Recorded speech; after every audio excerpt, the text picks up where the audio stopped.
Rent was paid in advance. A company has sublet part of its offices, and in the year ended 30 November 20X5, the rent receivable was, until 30 June 20X5, $2,100 per year.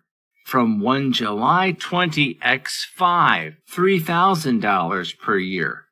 Rent was paid quarterly in advance on 1 January, April, July, and October each year. What amounts should appear in the company's financial statements for the year ended 30 November 20X5? Answer: Statement of profit or loss. December to June, 2,100 times 7/12 equals $1,225.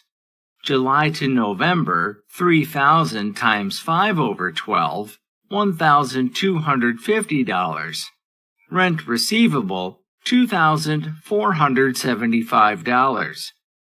Statement of financial position.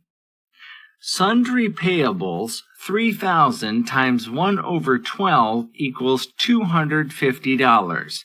December rent received in advance.